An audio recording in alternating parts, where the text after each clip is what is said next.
గౌరవనీయులు మన తెలంగాణ శాసనసభ మాజీ స్పీకర్ గారు ప్రస్తుత బాన్సువాడ శాసనసభ్యులు శ్రీ పోచారం శ్రీనివాసరెడ్డి గారు,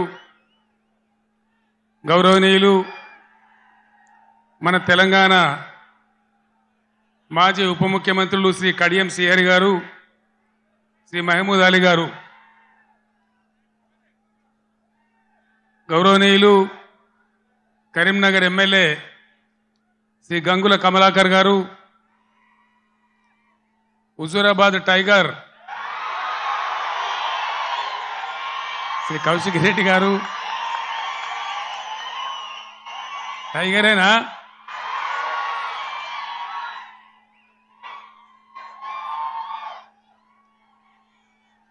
కరీంనగర్ పార్లమెంట్ సభ్యులుగా పోటీ చేస్తున్న వినోద్ కుమార్ గారు, పెద్దపల్లి పార్లమెంట్ సభ్యులుగా పోటీ చేస్తున్న శ్రీ ఈశ్వర్ గారు, 2001లో 17 మే నాడు నాతో పాటు ఇదే స్టేజ్ మీద ఉన్న పెద్దలు గౌరవనీయులు మాజీ పార్లమెంట్ సభ్యులు శ్రీ కెప్టెన్ లక్ష్మీకాంతారావు గారు, వేదికను అలంకరించిన గౌరవ శాసన మండలి సభ్యులు, మాజీ కార్పొరేషన్ల చైర్మన్లు, స్థానిక సంస్థల ప్రజాప్రతినిధులు, పార్టీ పెద్దలు, మీ అందరికీ కూడా పేరు పేరున నమస్కారాలు.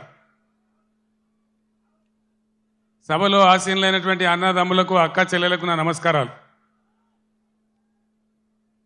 తెలంగాణ ఆశలు అడియాసలై దిక్కు తోచని స్థితిలో భయంకరమైన కరువు కాటకాలతో, కరెంటు కోతలతో, ఆత్మహత్యలకు, వలసలకు ఆలవాలంగా మారిన తెలంగాణ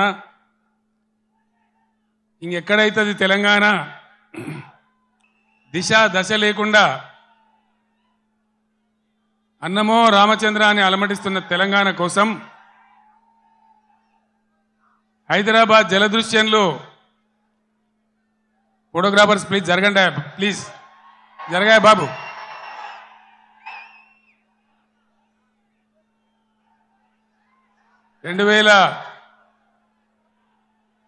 కపిల్ జరుగు. అయితే ఆ రోజు ఎవరికి కూడా విశ్వాసం లేదు.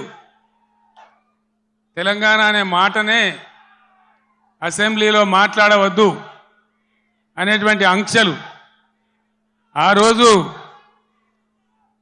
రోజు నాకున్న పదవులన్నీ ఇసిరి వాళ్ళ ముఖాన పడేసి తెలంగాణ ఖచ్చితంగా నిలబడాలి, కలబడాలి, సంత రాష్ట్రం కావాలి, అయితే తప్ప దిక్కు లేదని ఒక్కనిగా ఒక సైన్యంగా నాతో పాటు పిడికడ మందితో జై తెలంగాణ అని బయలుదేరినాం. హైదరాబాద్లో చర్చోపచర్చలు, ఎక్కడికి పోవాలి, ఏం చేయాలి, మీటింగ్ స్టార్ట్ చేయాలి, ప్రజల్లోకి పోవాలి, ఇది ప్రజా గర్జన కావాలి, బ్రహ్మాండమైనటువంటి చైతన్యవంతులైన ప్రజలున్న జిల్లా కరీంనగర్ జిల్లా. ఇది పోరాటాల గడ్డ. ఇక్కడి నుంచే ప్రారంభించాలని భావించి ఇదే ఎస్ఆర్ఆర్ కళాశాల మైదానంలో ఇదే రాత్రి సమయంలో మే 17వ తేదీ 48 డిగ్రీల ఎండ అయినా కూడా ప్రజల చైతన్యం ఉన్న జిల్లా అని చెప్పి తెలంగాణ ఉద్యమం కోసం ఊపిరిలూదాలని నమ్మి ఇక్కడికి వస్తే ఆనాడు మీరు తెలంగాణ జెండాను ఆకాశమంతా ఎత్తిన గడ్డ ఈ కరీంనగర్ గడ్డ. ఈ కరీంనగర్ గడ్డ మట్టినే బొట్టుగా పెట్టుకొని ఇక్కడనే పిడికిలెత్తి కార్యాచరణ చెప్పి నేను ఉద్యమం కోసం బయలుదేరిన. తర్వాత కథంతా మీకు తెలుసు, మీరే కథానాయకులు, మీరే నన్ను ముందుకు నడిపిండ్రు. కానీ కాంగ్రెస్ పార్టీ ఎటువంటి పార్టీ? నువ్వెక్కడిదివా, మాతో నువ్వు గెలిచినవు కేసీఆర్, అసలు నీకు లెక్కేంది, నీ బిషాదేంది అని మాట్లాడితే ఆనాడున్న కేంద్ర మంత్రి పదవిని ఎంపీని కూడా నేలకేసి కొట్టి రారా నా కొడుక కరీంనగర్ కన్నా నేను మళ్ళీ ఇక్కడికి వచ్చిన. ఎన్ని కోట్లు ఖర్చు పెట్టినరో, ఎన్ని మాయోపాయాలు చేసినరో, మొత్తం రాష్ట్ర ప్రభుత్వం ఎన్ని గింగిరాలు కొట్టిందో మీకు తెలుసు నాకంటే ఎక్కువ. కానీ బ్రహ్మాండంగా మళ్ళొక్కసారి ఇది పదునైన కరీంనగర్ గడ్డ బిడ్డ, ఇది తెలంగాణ అడ్డ అనే పద్ధతిలో 2.5 లక్షల మెజార్టీతో నన్ను గెలిపించి మరొక్క మారు తెలంగాణ చైతన్యాన్ని చాటిన గడ్డ ఈ కరీంనగర్ గడ్డ. రాజకీయాలలో పరిణామాలు జరుగుతుంటే మనం మంచిగా చేసినాం, తెలంగాణ సాధించినాం. నేను మీకు ఒకటే మాట మనవి చేస్తా ఉన్నా, కొన్ని సందర్భాలలో అత్యాశకో దురాశకో లేదా మరో రకంగానో ప్రజలు మోసపోతారు. మొన్న కూడా మోసపోయి కాంగ్రెస్ పార్టీని గెలిపించాను. ఈరోజు 3 నెలల లోపలనే 100 రోజుల్లోనే ప్రజలు ఏం జరుగుతుందో మీకు తెలుసు. మీరందరు గ్రామాలలో ఉంటారు. ఏం మాట్లాడతామంటే మేము ఎక్కువ ఇస్తాం, మీకు 6 సందమామలు పెడతాం, 7 సూర్యులు పెడతాం అని మాట్లాడింది. రైతు బంధు 15,000 వేస్తాం, కళ్యాణ లక్ష్మికి తులం బంగారం కల్పిస్తాం. ఇవాళ నోటికి మొక్కాలే 420 హామీలు ఇచ్చిండ్రు, బయలుదేరిండ్రు. ఇవాళ ఏం మాట్లాడుతుండ్రు? రైతు బంధు అడిగితే చెప్పుతోను కొడతామంటాడు ఒక మంత్రి. నేను చెప్పిన బిడ్డ, రైతుల చెప్పులు చాలా బందోబస్తుంటాయి, దబ్బన వాళ్ళు అదే పనికెత్తుకుంటే ఏమవుతుంది మీకు గతి అని కూడా నేను చెప్పిన. బందోబస్తు ఉండే ఆ రైతుల చెప్పులు. మంత్రిగా ఉన్న వ్యక్తి రైతు బంధు అడిగితే చెప్పుతోను కొట్టుకుంటాడు. ఇంకెవడో సన్నాసిగాడు కూడా అంటాడు. అంటే ఏందన్నట్టు? ఇప్పుడు ఇన్న ముఖ్యమంత్రి ఆయనను 6 గ్యారెంటీలు ఇవ్వయా, కరెంట్ ఎందుకు మాయమైందా, నీళ్ళు ఎందుకు మాయమవుతున్నాయని అడిగితే ఆయన నేను పండబెట్టి తొక్కుతా, పేగులు మెడలేసుకుంటా, పెండ ముఖానికి రాసుకుంటా, చీరుతా సంపుతా, మానవ బాంబునైతా, మట్టి బాంబునైతా అని మాట్లాడతాడు. ఇంత అసహనమా? ఒక ముఖ్యమంత్రి మాట్లాడవలసిన భాషనా ఇది? పద్ధతా? తెలంగాణ రాష్ట్రానికి సమాజానికి ఇది ఒక గౌరవమా? దయచేసి ప్రజలు ఆలోచించాలని చెప్పి నేను కోరుతా ఉన్నా. ఈ కరీంనగర్ గడ్డ నుంచి యావత్తు తెలంగాణ ప్రజానీకానికి నేను పిలిపిస్తా ఉన్నా. తెలంగాణ ముఖ్యమంత్రి అంటే తెలంగాణ మాట్లాడే మాటలు, ఆ ముఖ్యమంత్రి మాట్లాడే మాటలు, ఎవరన్నా ముఖ్యమంత్రి పదవులు ఉన్న వ్యక్తి మేము మానవ బాంబులం అయితే మనం మాట్లాడొచ్చునా? మాకు మాట్లాడరాదా? తిట్టానంటే తిట్టు తక్కువన్నాయా? ఇవాళ గీయాలకు మొదలు పెడితే రేపు గీయాల దాకా తిట్టచ్చు.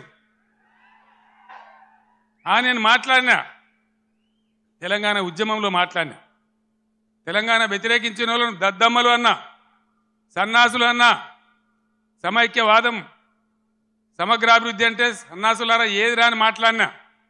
కానీ ఈ విధంగా 10 ఏళ్ళ ముఖ్యమంత్రికి ఉన్నప్పుడు నా నోటి నుంచి ఒక్క రోజన్నా ఒక సందర్భంలోన్నా ఇటువంటి దురుసు మాటలు మీరు విన్నరా? దయచేసి ఆలోచన చేయాలని నేను చెప్పే చాలా సీరియస్ మాట. ఎందుకంటే తెలంగాణ రాష్ట్రం తెచ్చుకున్నాం, 10 ఏళ్ళు బ్రహ్మాండమైన పాలన చేసినాం. మీ అందరికీ తెలుసు, తెలంగాణ వచ్చినాడు కొత్త కుండల ఈగది వచ్చినట్టు, దిక్కు దిశ లేదు, బడ్జెట్ ఏందో తెలియదు, కరెంటు లేదు, కాలిపోయే మోటార్లు, పేలిపోయే ట్రాన్స్ఫార్మర్లు, మంచినీళ్ళకు అన్నమో రామచంద్ర, రాష్ట్ర వ్యాప్తంగా చేనేత కార్మికుల ఆకలి చావులు, రైతుల ఆత్మహత్యలు, అప్పుల బాధ భరించలేక ఒక భయంకరమైన పరిస్థితులలో ఈ రాష్ట్ర ప్రజలు నన్ను ముఖ్యమంత్రి చేసిన మీరందరూ కలిసి. నేనేమన్నా అన్నానా? ఆంధ్ర వాళ్ళు మోసం చేసిపోయినారు, డబ్బులు లేవు, ఖజానా ఖాళీ అని నా నోట్ల నుంచి ఎప్పుడన్నా మీరు విన్నరా? లంకె బిందెల కోసం వచ్చినామని అన్నానా? ఎవడన్నా ముఖ్యమంత్రి లంకె బిందెలని మాట్లాడొచ్చునా? నీకు ఏ పరిస్థితి దొరికిందో ఆ పరిస్థితి మీద ముందటికి ఒక మార్గం వేసుకొని ఎట్లా దాన్ని చక్కగా చేయాలో చేయాలి. మొన్నటిదాకా బీఆర్ఎస్ ప్రభుత్వం ఉన్నది, 10 ఏళ్ళు పనిచేసినాం. ప్రజలు మీకు ఇచ్చిండ్రు, మాకు అభ్యంతరం లేదు, మాకంత ఈర్ష్య కూడా లేదు. నువ్వు మాకన్నా కుడిచేయి పని చేయి, మాకన్నా మంచిగా పని చేయి, మంచి పేరు తెచ్చుకో, మేము పోటీ పడేటట్టు చూసుకో, మాతో పోటీ పడేటట్టు చూసుకో. కానీ ఈ సీరితము పండబెట్టి తొక్కుతాము, రైతు బంధు అడితే చెప్తోని కొడతాము. ఒక్క మాట దయచేసి మీరు ఆలోచన చేయాలి. నేను అహోరాత్రాలు కష్టపడి నా రాష్ట్రం భారతదేశానికి తలమానికం కావాలి, ఇక్కడ కరెంటు బాధ పోవాలి. నాకు రెండు విషయాలు అయితే నాకు అర్థమైతలేవు. చాలామందిని అడిగిన నేను ఇదేం కథరాబాయ్ అని. మంచినీళ్ళు భగీరథ ప్రయత్నం చేసి 2-3 నెలలు రాత్రి నిద్ర లేకుండా రాత్రి 3 గంటల వరకు కూడా పనిచేసి ఒక అద్భుతమైన పథకం రూపకల్పన చేసి మంచి సోర్సుల దగ్గర పెట్టి నేను ఒక ఛాలెంజ్ చేసిన అసెంబ్లీలో మీకు జ్ఞాపకం చేస్తా ఉన్నా. ఈ 5 ఏళ్ల లోపు 14 నుంచి 19 వరకు ఈ టర్మ్ లోపల భగీరథ నీళ్లు తెచ్చి ఇంటింటికి నల్లా పెట్టి నీళ్లు ఇయ్యకపోతే మేము మళ్ళీ అసెంబ్లీ నిలవడం ఓట్లు అడగా అని చెప్పి నేను శపథం చేసిన శాసనసభలో.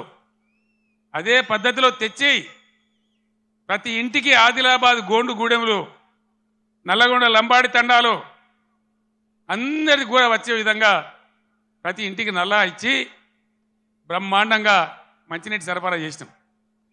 ఇప్పుడున్న ప్రభుత్వానికి ఆ పథకం నడిపే తెలివి లేదా అని నేను అడుగుతా ఉన్నా. ఎందుకు ఇలా మిషన్ భగీరథల సమస్యలు వస్తూ ఉన్నాయి? అదేవిధంగా రెండవది కరెంటు. మీ అందరికి తెలుసు, నేను ముఖ్యమంత్రి అయినాడు కరెంటు ఎట్లా ఉండే. ఏడాది అర్థం లోపల దాన్ని బాగా చేసి రెప్పపాటు సెకండ్ పార్ట్ కరెంటు పోకుండా రాష్ట్రంలో అన్ని వర్గాలకు కరెంట్ ఇచ్చినాం. పోచారం శ్రీనివాసరెడ్డి గారు నా పక్కనే ఉన్నారు. ఆనాడు వ్యవసాయ శాఖ మంత్రిగా ఉండిరి. ఆయనకు నేను లక్ష్మీపుత్రుడు అని పేరు పెట్టుకున్నా.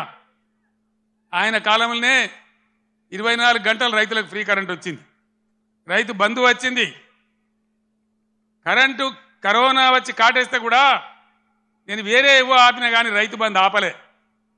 వ్యవసాయం జరగాలి, గ్రామాలు నిలబడాలి, రైతాంగం నిలబడాలని కరోనా వచ్చి బాధ పెట్టినా, ఖజానాల డబ్బులు లేకున్నా, అప్పో సప్పో చేసైనా సరే రైతు బంధు ఆపలే. ఇలాగా రైతు బంధు అయ్యే శాతం అయితే లేదా? కేసీఆర్ జర్ర ఇటు ముఖం మలగంగానే కట్క బంద్ చేసినట్టు కరెంటు బంద్ అవుతుందా? మేము చేసిన దాన్ని 9 ఏళ్ళు ఇచ్చిన దాన్ని ఈ చవడ దద్దమ్మలకు ఇయ్యస్తలేదా? దయచేసి ప్రజలు ఆలోచించాలి. ఇలా మళ్ళా మీరు కాంగ్రెస్కే ఓటేసినారు అనుకో, ఏమంటారు? మేము రైతు బంధు ఇవ్వకున్నా, కరెంట్ ఇవ్వకున్నా, మోటార్లు గాలబెట్టినా, నీళ్లు సరిగా తెచ్చి రైతుల పొలాలు ఎండబెట్టినా మళ్ళా మాకే గుద్దిను, మాకే ఓటేసినారు అంటారు. 6 గ్యారెంటీలు 3 గ్యారెంటీలు అన్నిటికన్నిటికీ ఎగనామం పెడతారు. ఇది కాంగ్రెస్ చరిత్ర మీరు చూసిందే. ఇప్పుడే చెప్పిన వినోద్ కుమార్ గారు, ఇదే అత్యవసరం బీఆర్ఎస్కి ఎంపీలు. ఎందుకంటే ఈ టైంలోనే మీరు కర్రు కాల్చి సురుకు పెట్టకపోతే నిర్లక్ష్యం వచ్చేస్తుంది, అహంకారం పెరిగిపోతుంది. ఇప్పుడు చెప్పుతోని కొడతా అంటే రేపు నిజంగానే కొడతాడు. ఆ విధంగా మోసపోదామా?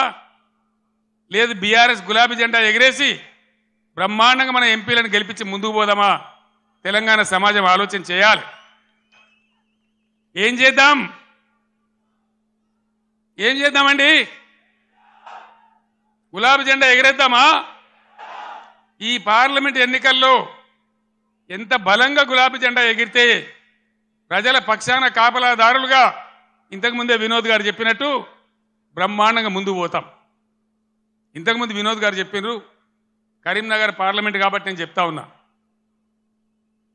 భారతదేశంలో ఎన్ని జిల్లాలు ఉంటే అన్ని జిల్లాలకు ఒక్కొక్క జిల్లాకు నవోదయ పాఠశాల ఇవ్వాలనేది కేంద్ర ప్రభుత్వ చట్టం. మనం 10 జిల్లాలు పోయి 33 జిల్లాలు అయినాం. 150 ఉత్తరాలు రాసిన నేను నరేంద్ర మోడీ గారికి పర్సనల్గా పోయి అడిగిన, ఇది చట్టం ఉన్నదయా, ఇది న్యాయం, మేము కొత్త రాష్ట్రం, మేము బాగుపడాలి, ఈమంటే ఒక్క నవోదయ పాఠశాల కూడా ఇవ్వలే. ఒక్కటంటే ఒకటి కూడా ఇవ్వలే. ఒక్క నవోదయ పాఠశాల ఇయ్యరు బీజేపీకి. ఒక్క ఓటు కూడా కరీంనగర్ ఎందుకు వేయాలి? ఇవాళ దయచేసి ఆలోచన చేయాలి. దేశవ్యాప్తంగా 157 మెడికల్ కాలేజీలు పెడితే ఒక్క మెడికల్ కాలేజీ కూడా మన తెలంగాణకి ఇయ్యలే. 100 సార్లు అడిగితే కూడా మరి ఒక్క నవోదయ పాఠశాల ఇవ్వని, ఒక్క మెడికల్ కళాశాల ఇవ్వని బీజేపీకి ఎందుకు ఓటేయాలి? బండి సంజయ్ ఇక్కడ ఎంపీ ఏం చేసినట్టు మీరు దయచేసి ఆలోచన చేయాలి. 5 రూపాయల పనిచేసినరా? 5 రూపాయలు ఏమన్నా 10 రూపాయల పని జరిగిందా? ఇంతకుముందు వినోద్ గారు చెప్పిన నేను మళ్ళీ చెప్పదలుచుకోలే. ఆయన ఉన్నప్పుడు కరీంనగర్ స్మార్ట్ సిటీ కానీ, జాతీయ రహదారులు కానీ, రైలు మార్గం కానీ, ఇంకా అనేక ఇన్స్టిట్యూట్స్ గురించి కానీ కేంద్రంతో పోరాటం చేసిండు. చాలా ఎక్కువసార్లు పార్లమెంట్లో మాట్లాడిండు. అసలు బండి సంజయ్కు వినోద్ కుమార్కు పోలిక ఉన్నదా? దయచేసి మీరు ఓటు పోసే ముందు ఆలోచించాలని కోరుతా ఉన్నా. ఎటువంటి వాడు మన ఎంపీగా ఉంటే మనకు లాభం అవుతుంది? నిజాయితీగా ఉండి నా ఎంబడి నిజాయితీగా ఆశాంతం ఉద్యమ పొడుగున ఏనాడు కూడా మడమ తిప్పకుండా పనిచేసిన నాయకుడు వినోద్ కుమార్. నిజాయితీకి మారుపేరుగా ఉన్న వ్యక్తి వినోద్ కుమార్. ఏ జిల్లా ప్రజలైతే తనను ఎంపీ గెలిపించిండ్రో వాళ్ళ కోసం అన్ని రకాలుగా ముఖ్యమంత్రిగా నాతోని కానీ కేంద్రంతో కానీ కొట్లాడి ఈ ప్రాంతానికి పనులు కానీ డబ్బులు కానీ నిధులు కానీ రాబట్టడానికి అన్ని విధాలా పనిచేసిన వ్యక్తి వినోద్ కుమార్. దయచేసి ఆలోచన చేయాలి. కేసీఆర్ ఉన్నాడు, ఒక ఎకరం పొలం ఎండిందా? మరి ఇవాళ ఏం బీమారి వచ్చింది? ఈ బీమారి ఇట్లనే ఉండానా? మళ్ళా తెలంగాణ ఆత్మహత్యలు రావన్నా? మేము ఏం చేసినా ఒక పథకం ప్రకారం చేసినాం, ఒక సిస్టమ్ ప్రకారం చేసినాం. తెలంగాణలో వ్యవసాయ స్థిరీకరణ జరగాలని వ్యవసాయ పాలసీ పెట్టుకున్నాం. నాకు ఎవరు దరఖాస్తు చేయలే, దండం పెట్టలే, ఎవరు ధర్నా చేయలే. రైతు బంధు తెచ్చినాం. దేశంలో ఏ రైతు నాయకుడు తేలే. చరణ్ సింగ్, దేవిలాలు, మహారాష్ట్రలో వసంత్ దాదా పాటిల్, చాలామంది రైతు బిడ్డలు ముఖ్యమంత్రులు అయినారు. కానీ వాళ్ళు ఎవరు పెట్టలే. ఇండియాలోనే మొట్టమొదటిసారిగా రైతు బంధు అనే పథకం పేరు పెట్టి స్టార్ట్ చేసిందే కేసీఆర్ ప్రభుత్వం కాదా? మీరు ఆలోచించాలని నేను కోరుతా ఉన్నా. రైతు బీమా, రైతు చచ్చిపోతే అడిగే దిక్కు లేకుండే. రైతు గుంట భూమిన రైతు చనిపోయినా 5 లక్షల రూపాయల బీమా తెచ్చిపెట్టినాం. ఇలా దాని గురించి వివరం లేదు. ఏ విధంగా పరిశ్రమలు వచ్చినాయి, ఏ విధంగా ఐటీ వచ్చింది, ఏ విధంగా రాష్ట్ర జిఎస్డిపి పెరిగింది, ఏ విధంగా రాష్ట్ర పర్ క్యాపిటా పెరిగింది. దయచేసి కరీంనగర్ మేధావులు, తెలంగాణ ప్రజలు తమ పార్లమెంట్లో ఓటేసే ముందు ఈ విషయాలన్నీ కూడా ఆలోచన చేయాలి. మీ అందరినీ కూడా నేను కోరేది ఒకటే. నేను పెద్ద లంబా చెవుడా గంటసేపు మాట్లాడా, మీరన్నీ చూస్తున్నారు. ప్రతిదానికి మీరే సాక్షులు. కేసీఆర్ నాడు ఎట్లా పచ్చని పొలాలుండే, ఎట్లా 24 గంటల కరెంటు ఉండే, ఇలా ఇంత మాయలమే ఎట్లా మాయమైనాయి, ఎందుకు మాయమైనాయి? ఈ అసమర్థ కాంగ్రెస్ పాలకులు బోగస్ మాటలు చెప్పిండ్రు. రైతులకు బోనస్ ఇస్తామన్నారు. మొన్న వానకాలం పంట బోనస్ ఇచ్చిండ్రా? ఇప్పుడు యాసంగి గురించి ఇస్తామని చెప్తున్నారా? అంటే బోనస్ బోగస్ అయిపోయింది. ఈ విధంగా అనేక విషయాలలో పదవికి ఇప్పుడే వచ్చినాం కదా, ఇప్పుడే అబద్ధం ఎట్లా ఆడితే ఎట్లా అనే ఇది కూడా లేకుండా అడ్డగోలుగా మాట్లాడుకుంటూ, నానా బూతులు మాట్లాడుకుంటూ, ఒకటే రకంగా కేసీఆర్ మీద ఏడ్చుకుంటూ వాళ్ళు పనిచేస్తూ ఉన్నారు. మీరు చూస్తూ ఉన్నారు. కాళేశ్వరం ప్రాజెక్ట్, దానిలో మేడిగడ్డ బ్యారేజు 100 కాంపోనెంట్లలో అదొక చిన్న కాంపోనెంట్. దాంట్లో కొంచెం ఇసుక జారి 2 పిల్లర్లు కుంగినాయి. అదేందో ప్రళయం బద్దలైనట్టు, దేశమే కొట్టుకపోయినట్టు. నేను 2-3 రోజుల తర్వాత టీవీలో కూర్చుంటున్నా, ప్రతి ఇంటికి చేరుకొని చెప్తా కాళేశ్వరం సంగతి ఏందో, ఎందుకు గట్టినమో. కాళేశ్వరం పుణ్యమే కదా, ఎంత బ్రహ్మాండంగా ఈ జిల్లాలో నీళ్ళు వచ్చినాయి.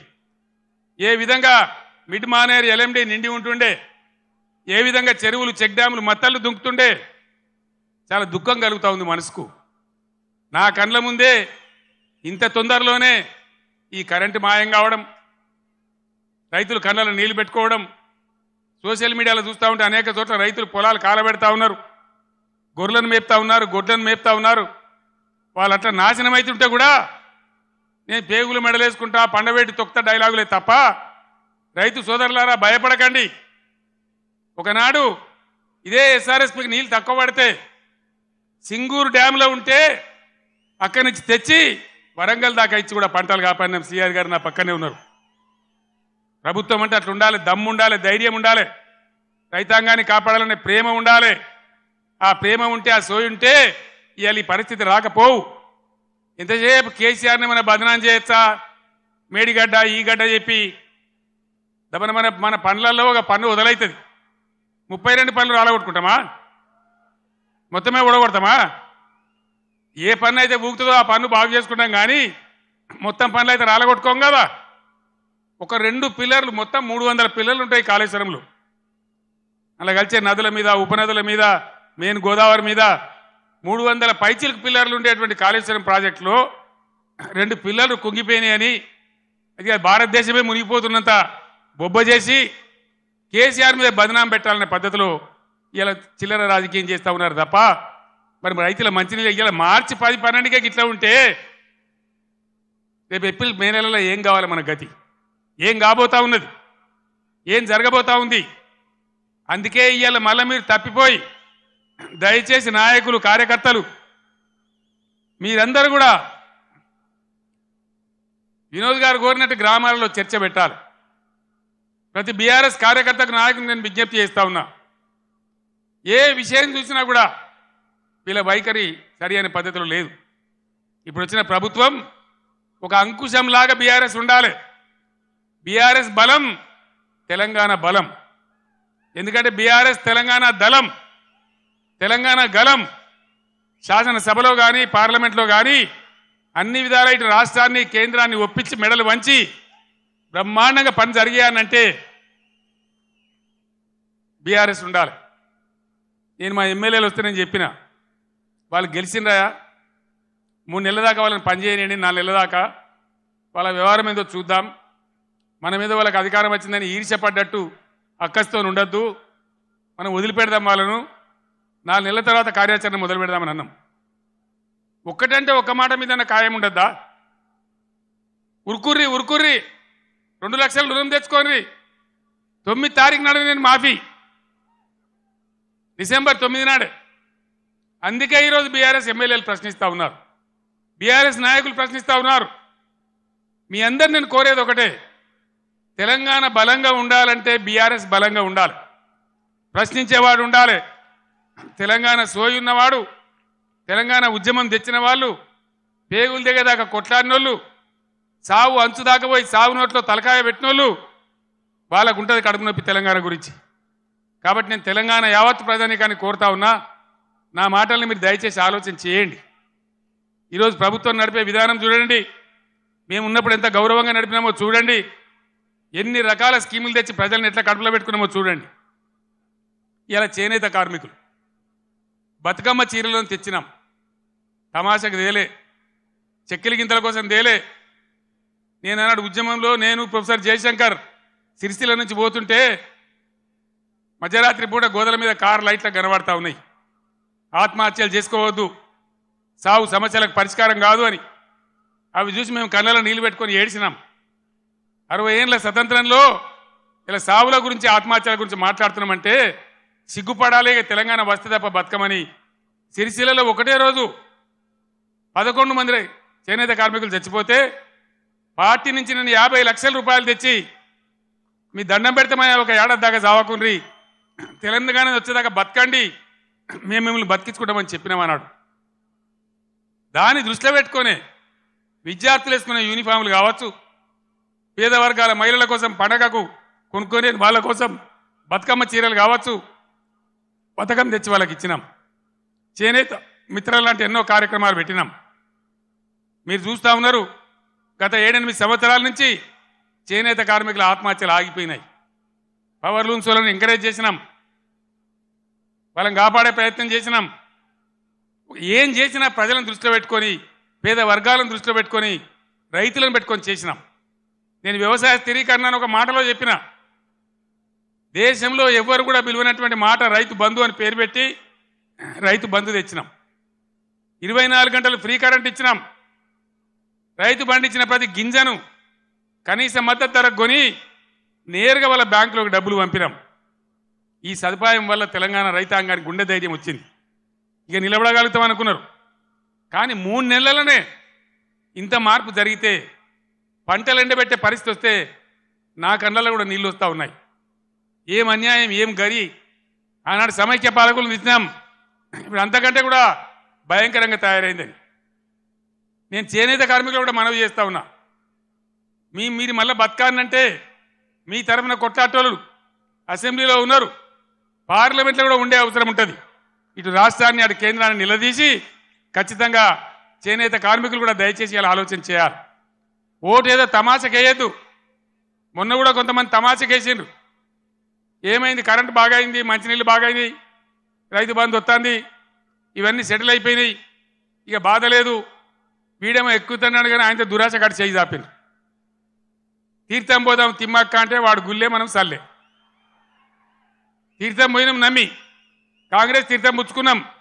ఏమైంది, వాళ్ళు మంచిగా పదవులకు ఎక్కిరు, బ్రహ్మాండంగా ఉన్నారు, డబ్బు మూటలు గుంజుతున్నారు, దౌర్జన్యంగా దోపిడీ చేస్తున్నారు, ఢిల్లీకి మళ్ళీ సూట్ కేసులు పంపుతున్నారు. ఆ పని మీద బిజీ ఉన్నారు ఫుల్గా. ముఖ్యమంత్రి మంత్రులు హైదరాబాదు ఢిల్లీ, ఢిల్లీ హైదరాబాద్ తిరుగుడు. 3 నెలల 9 మాటలు పోతారు. ఇన్ని యాత్రలా అంటే ఏం జరుగుతుంది? మళ్ళోసారి తెలంగాణ ఆత్మగౌరవాన్ని ఢిల్లీ గద్దల పెద్దల దగ్గర వాళ్ళ పాదాల దగ్గర తాకట్టు పెట్టి ఇలా మన ప్రాణాలతో చెలగాట మాడుతూ ఉన్నారు.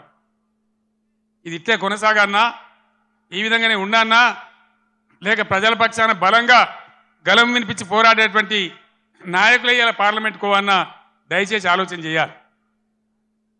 ఎందుకు బీఆర్ఎస్కు ఎంపీలు ఇంతకుముందు 4 బీజేపీ ఎంపీలు ఏం చేసిండ్రు? ఏకైనా పైసలు తెచ్చిండ్రా? ఏమన్నా లాభం చేసిండ్రా రాష్ట్రానికి? దయచేసి ఆలోచన చేయాలా. పట్టిగానే అలవోకగా తమాషగా ఓట్లు వేయద్దు. భయంకరంగా ఇలా దేశం అన్ని విధాలు నష్టపోతా ఉంది. ఈ దేశంలో అవసరానికి మించిన బొగ్గు నిల్వలున్నాయి.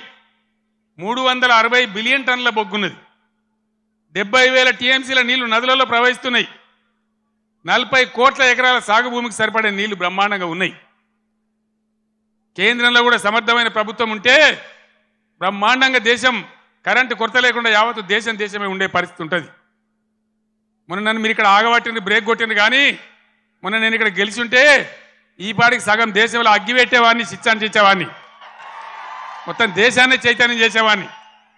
చిన్న దెబ్బ తగిలింది, పర్వాలేదు, ఓర్చుకుందాం, తట్టుకుందాం. మనం ఉద్యమాలు చేసిన వాళ్ళం, ఓకే ఉన్నోళ్ళం, పేగుల దగ్గర కొట్లాడే శక్తి ఉన్నోళ్ళం, ధైర్యం ఉన్నోళ్ళం, ధైర్యంగా ముందుకు పోవాలి. మేము దళిత బంధు తెచ్చినా, చేనేత కార్మికుల కోసం తెచ్చినా, రైతు బంధు తెచ్చినా, కులము మతము జాతి ప్రసక్తి లేకుండా మైనార్టీ రెసిడెన్షియల్ పాఠశాలలు పెట్టినా, బీసీలకు పెట్టినా, ఎస్సీలకు పెట్టినా, ఎస్సీలకు పెట్టినా, కులం చూడలే, మతం చూడలే, జాతి చూడలే. ఇలా మనం కూడా తెలంగాణ జాతిగానే నిలబడాలి, కలబడాలి. దయచేసి నేను మీ అందరినీ ప్రార్థించేది, నేను లంబా చెవడ ఉపన్యాసం చెప్పడానికి రాలే. ఒక మెసేజ్, ఒక టేకాఫ్.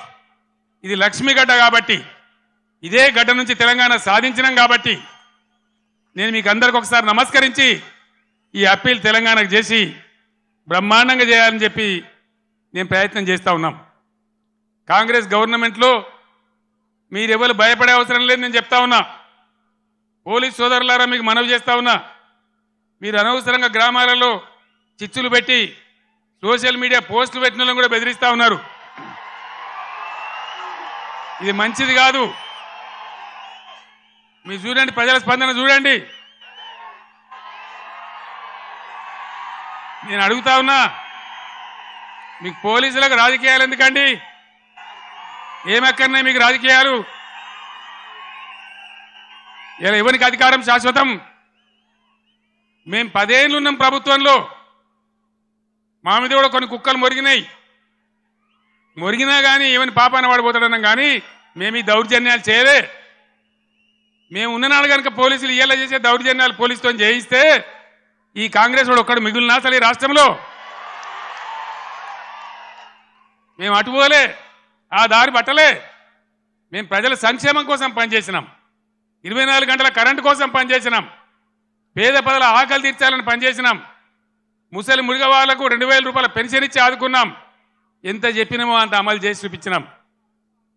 ఒకటో అరణో తప్పితే అన్నిటికన్నీ అమలు చేసినాం. 1,70,000 మంది విద్యార్థులకు ఉద్యోగాలు కల్పించినాం. అన్నీ కూడా చేసినాం. సరే, జరిగింది ఏదో జరిగింది. భవిష్యత్తులో ఇప్పుడు జరగాల్సింది, నేను మీ అందరినీ కోరేది, ఈ కరీంనగర్లో నిలువెత్తున తెలంగాణ సోయి నింపుకున్నవాడు మన వినోద్ కుమార్. క్లీన్ క్యారెక్టర్ అన్న వ్యక్తి మన వినోద్ కుమార్. ఈయనకు బండి సంజయ్కి పోలిక లేదు, పొంతన లేదు, నక్కకు నాగలోకి అనుకున్న తేడా ఉంది.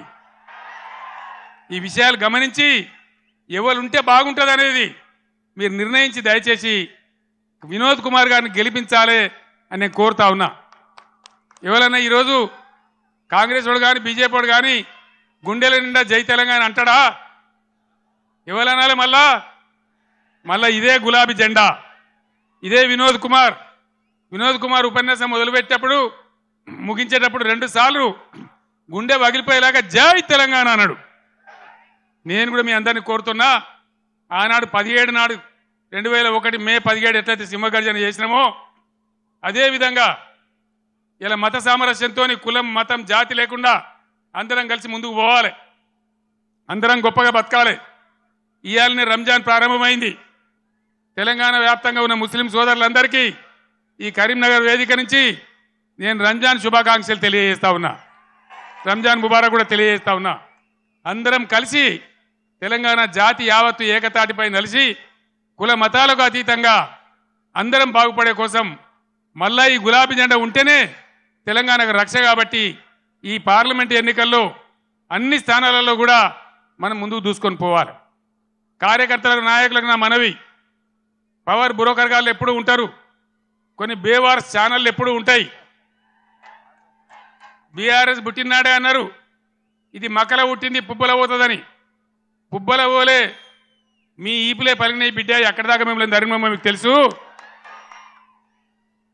తెలంగాణ ఉన్ననాడు ఉండేదాకా బీఆర్ఎస్ భూమి ఆకాశం ఉన్నన్ని రోజులు ఈ గులాబీ జెండా ఉంటుంది, ఇది ఖాయమని చెప్పి నేను మనవి చేస్తా ఉన్నా. అక్కడనో ఇక్కడనో కూడా తలమాంచ కూడా ఒకడో ఇద్దరో పోతే కొన్ని బేవార్స్ ఛానళ్ళు ఇక బీఆర్ఎస్ కథమైపోయిందని మాట్లాడుతూ ఉన్నారు. అట్లా ఇదివరకు కూడా అట్లా అన్నోడు కథమైంది, కానీ గులాబీ జెండా ఇప్పుడు కథం కాలే బిడ్డ, యాది పట్టుకోవాలి, జాగ్రత్త. మీ దొంగ ప్రచారాలకు ఇప్పుడు ఇక్కడ భయపడేవాడు లేడు. మన కొద్ది రోజులలోనే ఎంత వైభవంగా బీఆర్ఎస్ వచ్చి మళ్ళీ ఎట్లా తెలంగాణను తీర్చిదిద్దుతో మీరే కండ్లారా చూస్తారు, మళ్ళీ మీరే సలాములు కొట్టుకుంటూ వస్తారు. కాబట్టి మీ బేవార్స్ బ్రోకర్ ప్రచారాలు బంద్ చేయండి. ఎవడో నలుగురు పోతే మనకు పెద్ద పోయేదేం లేదు. ధైర్యంగా ఉన్న కార్యకర్తలు ప్రజాశక్తిని కూడదీసి మనం ముందుకు పోయి అద్భుతంగా మళ్ళా విజయాన్ని సాధిద్దాం, మన రాష్ట్రాన్ని గొప్పగా తీర్చిదిద్దుకుందాం. ఈ పార్లమెంట్ ఎన్నికల్లో కరీంనగర్ నుంచి వినోద్ కుమార్ గారిని గెలిపించాలని కోరుతూనే సెలవు తీసుకుంటామని. జై తెలంగాణ, జై తెలంగాణ.